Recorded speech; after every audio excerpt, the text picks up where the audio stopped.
हलो अस्सलाम वालेकुम प्यारा दोस्तों। उम्मीद आहे सभई ख़ुशि हूंदा। इहो 2-3 ॾींहं असां मींहं जे सबबु असां हिन लेक्चर्स खे डिले कयोसीं ऐं तक़रीबन ॾाढो वक़्तु थी वियो ऐं मींहुं बि इहो ग्लोबल वार्मिंग जेको मतिलबु पूरो जेको धरती आहे जंहिंमें असां जेको बि कमु कयो आहे उनजे नतीजे में ॾिसो कॾहिं बि 3 हफ़्ता या 3 हफ़्तनि खां मथे असांजे इलाइक़े में मींहुं न आयो वसियो, पर ग्लोबल वार्मिंग जे करे लगातार मींहं वसनि पिया था, सॼो सिस्टम ई चेंज थी वियो आहे। तंहिं करे असां त वरी लेक्चर्स खे डिले कयोसीं। अॼु असां स्टार्ट कयूं था। असां वेलासिटी ते असां ख़तमु कयोसीं, वेलासिटी ऐं डिस्प्लेसमेंट ते। ठीकु आहे न। असां वेलासिटी पढ़ियोसीं। वेलासिटी छा हूंदो आहे? Rate of change of displacement. ठीकु आहे न। V equals to D/T। असां कयोसीं कैलकुलेशन। हाणे असांजी थोरो प्रॉब्लम हिन जे मथां कंदासीं। असां हुते प्रॉब्लम कया हुआसीं, पर हिते थोरो वधीक। अ कार ट्रेवल्स 700 मीटर इन 35 seconds. What is the speed of car? हिकिड़ो सवाल आहे, चए हिकिड़ी कार आहे, उनजी जेका रफ़्तार आहे उहो जेको उनजो डिस्प्लेसमेंट जेको डिस्टेंस जेको कवर कयो आहे उहो घणो कवर कयो आहे? 700 मीटर डिस्टेंस, डिस्प्लेसमेंट न। ऐं टाइम घणो लॻो? 35 सेकंडनि में। चए थो इनजी स्पीड मालूम करे ॾियो, इनजी स्पीड छा थींदी? स्पीड स्केलर आहे, तंहिं करे मां हिनखे तीर नथो ॾियां। ठीकु आहे न। इहे स्पीड जो फार्मूलो असांखो, हीअ वेलासिटी आहे। वेलासिटी जीअं डिस्प्लेसमेंट ही वेक्टर आहे, तंहिं करे वेलासिटी वेक्टर हूंदी, पर स्पीड छा आहे? Speed equals to D/T। उहो बि साॻियो आहे, rate of change of distance या rate of change of displacement. तंहिं करे हिते असां वटि डिस्टेंस मिलियल आहे, तंहिं करे speed equals to D/T। D घणो आहे? 700 मीटर। टाइम घणो आहे? 35। ठीकु आहे न। असां हिनखे जीअं हल कंदासीं, घणो ईंदो? 20 मीटर पर सेकेंड। ऐं छाकाणि ते 35 ते खोड़ो जो पढ़ंदासीं, घणे चकर? 7 चकर। 5 पंजा 25, 6 पंजा 30, 7 पंजा 35, 7 चकर। हिते असां 5 जो खोड़ो पढ़ंदासीं, 1 पंजा 50, 1 पंजा 50, 1 चकर। हिते 2 हेॾे विया। ठीकु आहे न। 5 6 7, 2 हेॾे विया। ही घणो थियो? 20 ते 5 जो खोड़ो 1 पंजा 50, 2 पंजा 10, 3 पंजा 15, 4 पंजा 20। ही थिया 140 डिवाइड बाय 7। वरी 7 जो खोड़ो पढ़ंदासीं, असांखे छा मिलंदो? 20 मीटर पर सेकेंड असां वटि इहा असांजी स्पीड अची वेंदी। अहिड़ी रीति असांखे ॿियो फार्मूलो, वरी ॿियो सुवालु, हीअ असांजो हिकिड़ो सुवालु कंप्लीट थी वियो। ॿियो सुवालु आहे, the speed of train is, the speed जेका आहे उहा घणी आहे?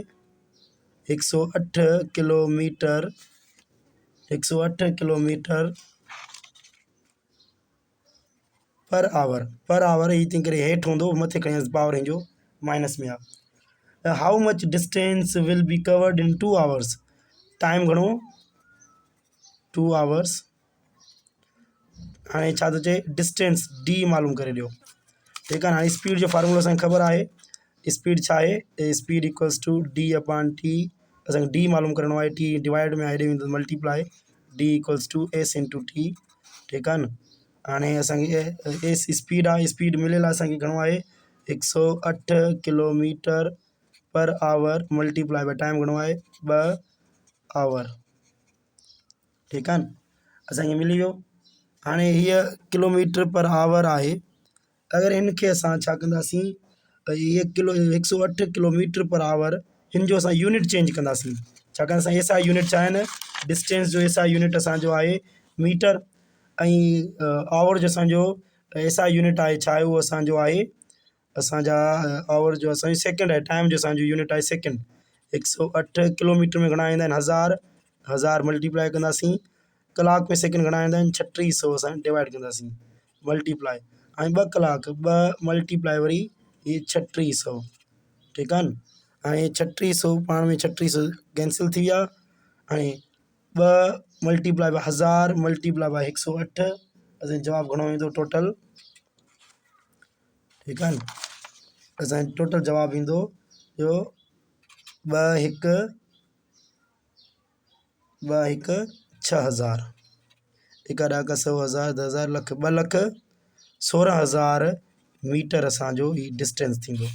सिंपल। जॾहिं असां 108 मल्टीप्लाई बाय 1000 मल्टीप्लाई 2 सां ज़रब कंदासीं, असांखे इहो मिली वेंदो। ठीकु आहे न। असांजो टाइम पाण में कैंसिल थी विया। 3600 सां कैंसिल थी वियो।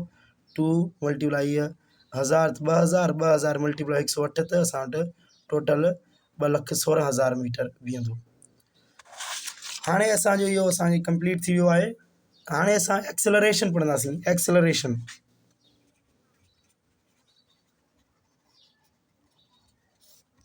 एक्सेलरेशन तेज़ी, जंहिंखे छा सिंधी में छा चवंदा आहियूं, तेज़ी। इहो छा आहे, it is the rate of change of it is a rate of change of velocity। जॾहिं रफ़्तार में तब्दीली अचे त तेज़ी पैदा थींदी आहे। इन जो सिंपल इहो आहे त एक्सेलरेशन छा आहे, it is a rate of change of velocity. मतिलबु जॾहिं बि हाणे फ़र्ज़ु कयो को बि गाॾी आहे, ठीकु आहे न, कंहिं रफ़्तार सां वेलोसिटी सां उहो अचे पई थी, जीअं वक़्त जे लिहाज़ खां टाइम जे लिहाज़ खां जॾहिं हुनजी रफ़्तार चेंज थींदी आहे, हिन जी शुरूआती रफ़्तार VI इनिशियल वेलोसिटी आहे। छा आहे, इनिशियल वेलोसिटी, शुरूआती रफ़्तार। कुझु वक़्त खां पोइ हिन जी रफ़्तार कार जी छा थी वई, VF फाइनल वेलोसिटी। VI मतिलबु छा आहे, इनिशियल वेलोसिटी, शुरूआती रफ़्तार, इनिशियल वेलोसिटी। VF छा आहे, फाइनल वेलोसिटी। जॾहिं का बि कार शुरूआती रफ़्तार सां अचे पई ऐं कुझु टाइम में जेको टाइम लॻे, इनिशियल खां फाइनल में जेको टाइम लॻो, हुन जे दौरान उनमें तब्दीली ईंदी, त उनमें छा ईंदी, रफ़्तार में जॾहिं तब्दीली अची वई थी, इन दौरान तेज़ी पैदा थींदी कार में, या कंहिं बि ऑब्जेक्ट में, या कंहिं बि पार्टिकल में तेज़ी पैदा थींदी। इहो ई असांजो तेज़ी जो नंढिड़ो फार्मूला आहे। जॾहिं बि रफ़्तार में तब्दीली अचे थी या तेज़ी हूंदी आहे, हुनजो फार्मूलो छा थींदो, acceleration change velocity divide by t. ही जीअं त वेलोसिटी छा आहे, असांजो वेक्टर क्वांटिटी आहे, त एक्सेलरेशन बि छा आहे, वेक्टर क्वांटिटी हूंदी। हाणे ही जेको आहे असांजो, हीअ असांजो डेल आहे। डेल छा खे ज़ाहिर कंदो आहे, चेंज खे। मतिलबु मां चवां हिन जी शुरूआती रफ़्तार गाॾी जी 10 मीटर पर सेकेंड आहे, ऐं फाइनल वेलोसिटी जी 15 मीटर पर सेकेंड आहे। त ॿुधायो इन शुरूआती कार जी रफ़्तार 10 मीटर पर सेकेंड हुई, आख़िरी रफ़्तार घणी थी, 15 मीटर पर सेकेंड। ॿुधायो त रफ़्तार में चेंज केतिरो थियो। तव्हां चवंदो change velocity equals to VF final मां इनिशियल कट कंदव, 15 फाइनल हुई माइनस 10 इनिशियल, 15 मां 10 विया 5 मीटर अपन सेकेंड। ही चेंज वेलोसिटी आहे जी, ही छा आहे जी, चेंज वेलोसिटी। ठीकु आहे न, जेको असांखे हाणे जेतिरो टाइम लॻंदो, हाणे जेतिरो टाइम 2 मीटर आहे, या मतिलबु 2 लॻो, 2 टाइम में लॻो, इहो मतिलबु इनिशियल 10 मीटर पर सेकेंड खां 15 मीटर पर सेकेंड में जेको टाइम लॻो, उहो घणो, 2 सेकेंड। टाइम घणो लॻो, 2 सेकेंड। त जॾहिं असां हिनखे टाइम 2 सां डिवाइड कंदासीं, हाणे इहा छा आहे, असांजी वेलोसिटी में तब्दीली आई, ऐं जॾहिं हिनखे टाइम सां वंड कयोसीं त असांखे 2.5 मीटर पर सेकेंड स्क्वायर असांखे तेज़ी मिली वई। ऐं मीटर पर सेकेंड स्क्वायर इहो छा आहे, एक्सेलरेशन जो यूनिट आहे।